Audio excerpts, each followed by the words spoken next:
ఒక మంచి మాట ఏంటి అని అంటే, there is this fresh encounters that we can experience from the lord. దాన్ని మనము దేవుని యొక్క వాక్య గ్రంథంలో పాత నిబంధనలో థియోఫనీస్ అని అంటారు.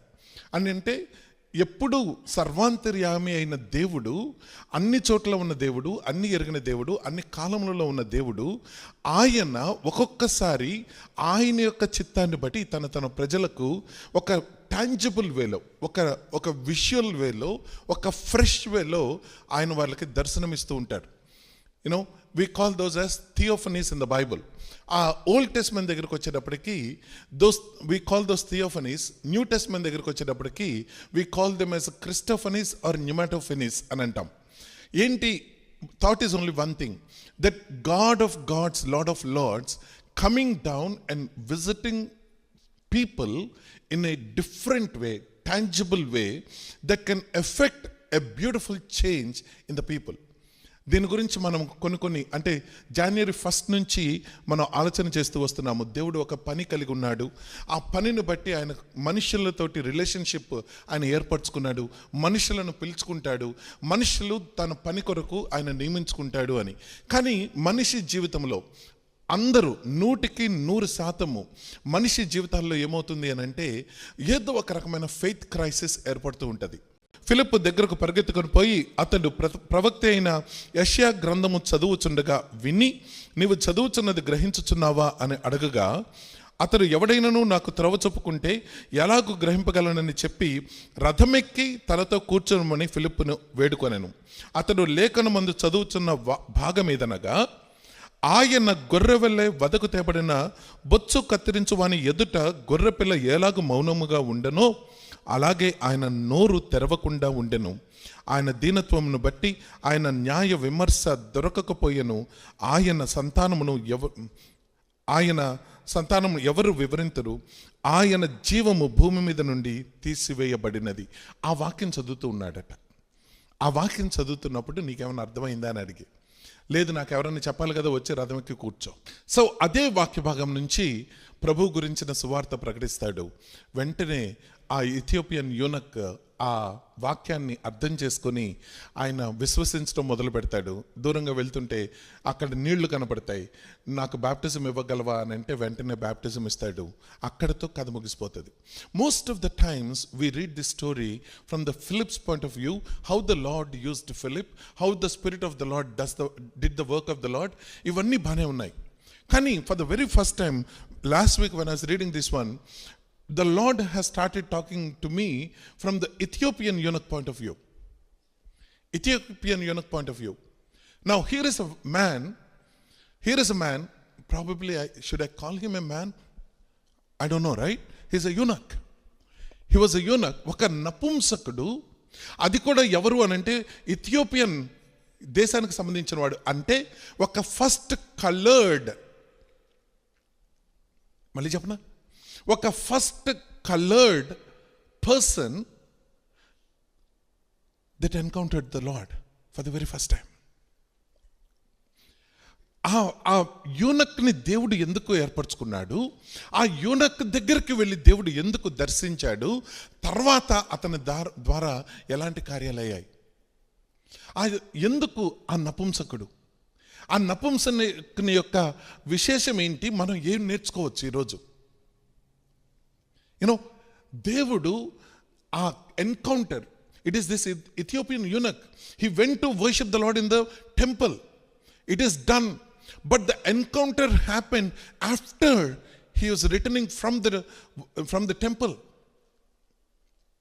Why God took some time to visit and encounter, give this fresh encounter to Ethiopian eunuch. Kadandi, what are the few observations that we can learn from this one? An African man, okay, who was having ante manam cheppalante a childish, boyish kind of a voice. That is one thing, okay. And second thing is their muscles won't grow. Their muscles won't grow. Ippudu మనము old age దగ్గరకు వచ్చినప్పుడు male hormones మళ్ళీ తగ్గుతాయి. Testosterone whatever we call తగ్గుతాయి. ఏమవుతుంది అని అంటే, first thing vitality ఉండదు. ఫస్ట్ థింగ్ వైటాలిటీ ఉండదు, బోన్స్ మళ్ళీ ఫ్రెజైల్ అవుతాయి, మజిల్ మాస్ అంతా పోతుంది. So if you can imagine a person, an African man with a feeble voice and then weak muscles and a fragile bones, but belly fat and chest fat will be too much. ఈ రోజుల్లో ఎందుకు old పీపుల్కి belly fat వస్తుంది అని అంటే, again old మేల్స్కి ఎందుకు belly fat వస్తుంది అని అంటే, it's again adjustments of the hormones, right? It's all because of the testosterone, right? Now imagine a person whose chest developed and had a big belly, weak muscles, feeble voice, coming with a dark skin into the house of the Lord. It doesn't matter what kind of a status he has. ఈరోజు మనకి president Trump గారు ఉన్నారు. President Trump గారు ఉంటే ఆయనకి ఎంతో power ఉంది, కానీ ముందుగా మనం మాట్లాడుకునేది ఏంటంటే ఆయన జుట్టు గురించి జోకేసుకుంటాం. అవునా కదా? That was this man. It doesn't matter what kind of a authority he was having, but this is the person, in all, he was looking weak. His voice is weak, looking different. He cannot mingle with the people. He is different. In one word, he was vulnerable. He is vulnerable. Look at this person's reading habits. రథంలో వెళ్తున్నప్పుడు రథం అటు ఇటు ఊగుద్ది. మనలాగా కదా స్టాండర్డ్గా వెళ్ళే రోడ్లు కాదు కదా, తార్ రోడ్లు కాదు కదా. అంత డిఫికల్ట్ ఆ పరిస్థితుల్లో దేవుని వాక్యం చదివి ఓపెన్ చేసి గట్టిగా చదువుతున్నాడంట.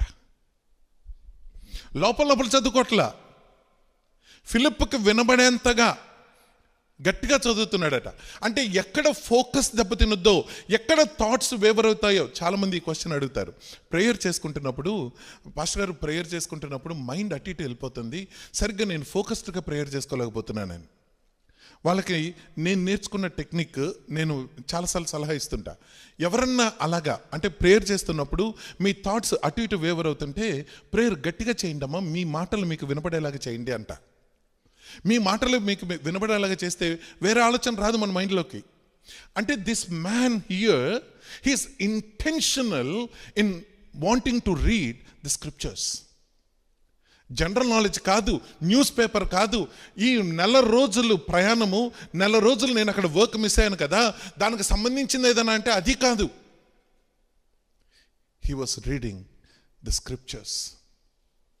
దీవారాత్రాలు దేవుని యొక్క ధర్మశాస్త్రం నందు ఎవరైతే ఆనందిస్తూ ధ్యానిస్తాడో తగిన కాలమందు ఫలించడానికి ఈ ఇథియోపియన్ యూనక్కి ఆ తగిన కాలం ఆ రోజు ఏర్పడింది. Are you getting the point here? Bible says in Galatians chapter 6, keep doing what you're doing.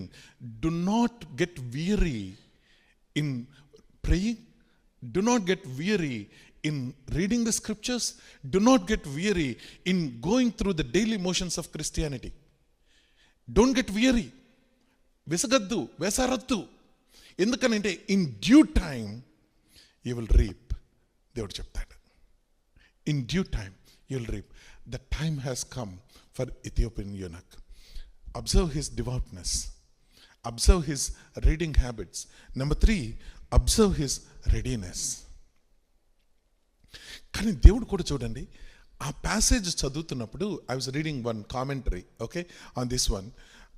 బహుశా అది చదువుతున్నప్పుడు a dejected person, a person who is living a lonely life, మౌనంగా ఉండి అరే ఇదేదో నా గురించి చదువుకుంటున్నట్టుందే అనుకోవచ్చేమో అతను. He can easily identify himself in Isaiah chapter 53 as a sheep that was brought before a shearer, because that was the lonely life for the eunuchs. Those are secluded people. Nobody wants to mingle with them. Nobody wants, but God encountered that person. So 3 things I want to leave today with. 3 things. Number one, God will visit anyone and everyone. Devoutness.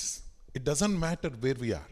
It doesn't matter how we look, it doesn't matter నీ voice కాదు, నీ రంగు కాదు, నీ శరీరం కాదు, నీకున్న రోగాలు కాదు. It doesn't matter anything at all. This is what Paul is telling. Paul is telling, I will boast in my infirmities. ఎందుకు? Yes, I am weak in my hand. I have polio. I can't walk properly. I can't see properly. But I boast in these things because Lord visited me and he counted me worthy. That was Paul. That encounter on the way to Damascus that changed the course of Christian history. This encounter here on the road to Gaza that changed the course of African Christianity. The first colored convert, the first non-Jew, that accepted the Lord Jesus Christ. The first person that brought 55 million and more into the Christianity in that country. Feeble person.